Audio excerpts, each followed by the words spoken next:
Sometimes in an effort to reach perfection, we can make things difficult for ourselves. The challenge with this is that because our intentions are in the right place, we often don't even realize the error in our ways. Today, I'm highlighting a common mistake that henna artists make and explaining how, if you're guilty of this, you may be losing more money than you'd ever considered. Welcome to the Hennapreneur Podcast, the exclusive podcast of its kind, dedicated to giving you an honest look at the realities of making a living as a henna professional. I'm your host, Chelsea Stevenson, a tea-loving, shoe-collecting mother of three in constant search for the most poppin' pair of earrings and the perfect shade of red lipstick.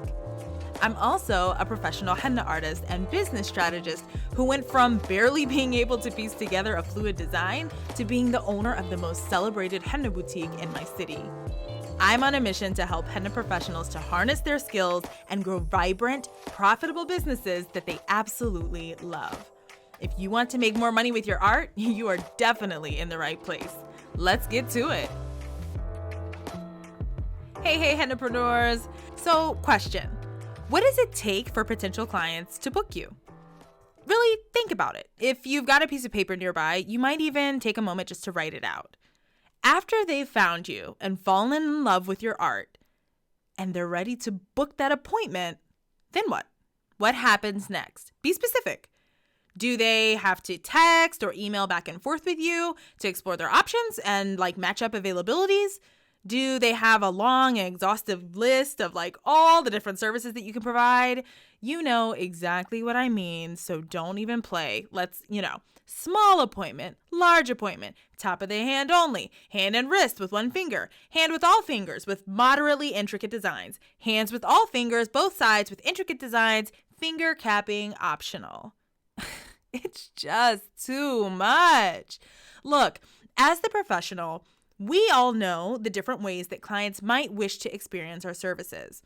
We understand that there are infinite opportunities for them to engage us, and we really do want so badly to give our clients what they want when they visit. The thing is, you are the professional. They, my friend, are not. You've seen all of these different variations in your experience with henna, and you understand all of the nuance that goes behind designing a piece. And you are aware of the 11 different ways that henna can be done, from placement to composition, from regional style to intricacy, and well beyond. And because you are the professional, you're tempted to dump all of those options right on your client's lap in order for them to choose. And I know, you want to serve them well. And trust me, I do too. I get it.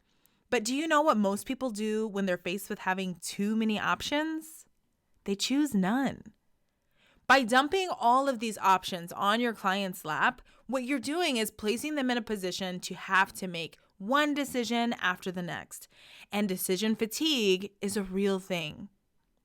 When you overwhelm your clients with too many choices, and especially if those choices are such that they start to feel shame around not understanding the difference between option A and option B, or worse, option A and option Q, oh my gosh, they will, and take my word for this, friends, they will opt to save themselves the hassle and frustration, and they will make the choice to simply disengage.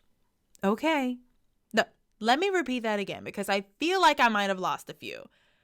If you cause your clients or potential clients, because they haven't engaged you just yet, if you caused your potential clients to feel overwhelmed, and especially if it comes to a point where they feel like by asking too many questions, they feel dumb, they feel shame for not knowing or understanding why this option or this package is a better fit than this option or that package, yeah, you're going to have a pretty big problem, because what's going to happen is instead of them choosing to book you, they're just going to walk away. And just like that, despite every good intention you may have, bye-bye, you lost the sale. So how can you avoid this? Because ultimately, that's what we all want to know, right? Well, no worries. I've got a few tips to help you out. The first tip that I've got for you today is I want to encourage you to streamline your booking process as much as possible. The fewer actions that your potential clients have to take between wanting to book the appointment and actually booking the appointment, the higher your chances are of securing their business. It doesn't matter how they came across your business, whether that's by word of mouth or they found your website on Google or they came across your Instagram feed. None of that matters. Regardless of how they come to you, you need to have a streamlined process for how they can actually book. That way, if they text you, you can say, this is the steps to take. If they, come across you on an online platform, it's all mapped out and made easy for them to simply start the process. The fewer actions they have to take, the easier it's going to be for them to book. The fewer decisions they have to make in the process, the easier it's going to be for you to get that dollar. Okay. So my second tip for you is to minimize your service offerings. And I know this might sound counterintuitive. You're likely like, well, Chelsea, if I have fewer services, then aren't I leaving money on the table? The answer, my friend, is no. By minimizing your service offerings, you're actually going to create an environment that allows for your clients to feel super empowered to select what's right for them. I encourage my students and mentees to charge based on time rather than doing so by piece. And part of this is exactly why. This enables you to create any of those million variations that are possible, right? But within the parameter of the time that your client has selected. Instead of going back and forth over the tiniest of details in order to give them a quote, it's as simple as, do you want 15 minutes of henna service for X dollar amount?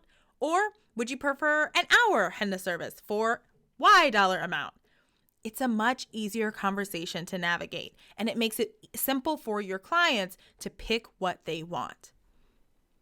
The third piece of advice that I have for you is to have a system for addressing those more involved services. Listen, I understand that there are services that require higher touch.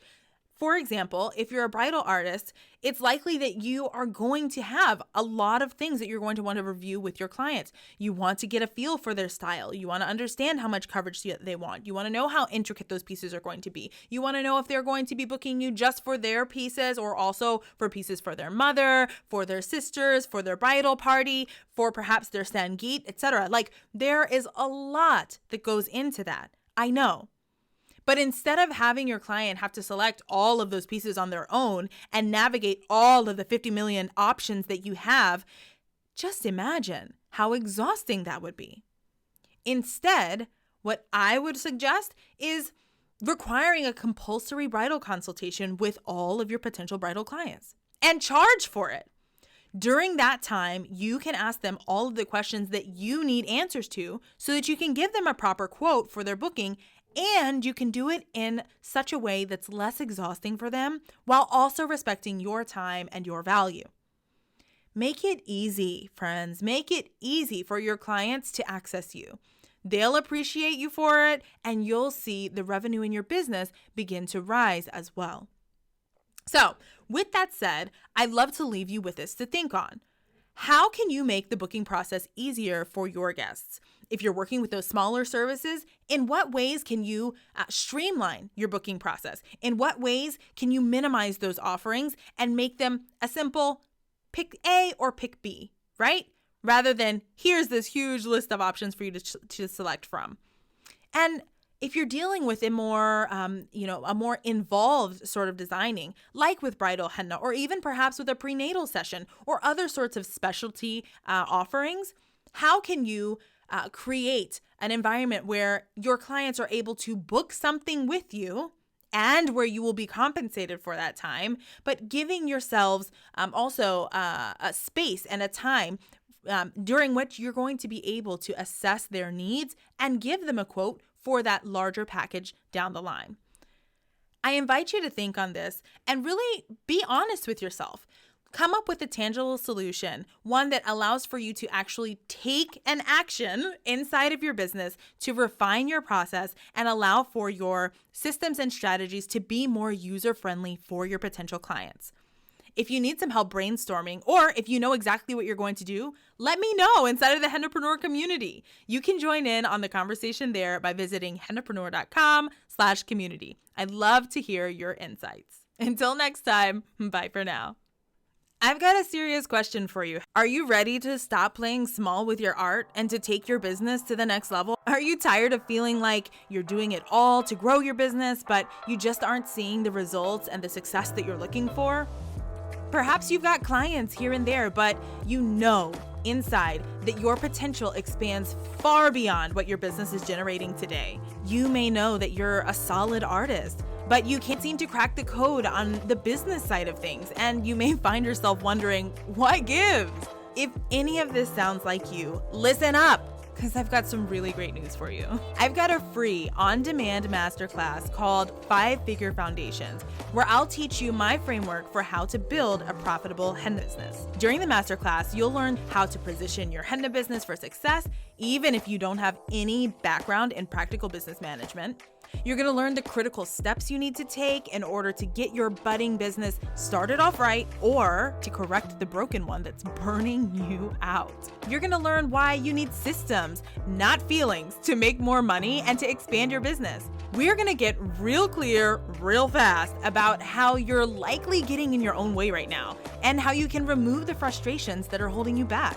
I'm also going to share my tried and true framework for establishing a profitable, sustainable business, and I'm going to tell you all about how my students are continuing to grow their businesses and celebrating some pretty big wins in the process, even through those everyday challenges that you might expect, like juggling work and home life, and even those massive challenges that you might have never seen coming, like navigating a pandemic while being a business owner. At the end of the masterclass, you'll no longer be in the dark. You'll know exactly what to do and what to avoid to build a solid foundation for your own profitable henna business. To register for the masterclass and to watch it instantly on demand, visit hennapreneur.com/foundations.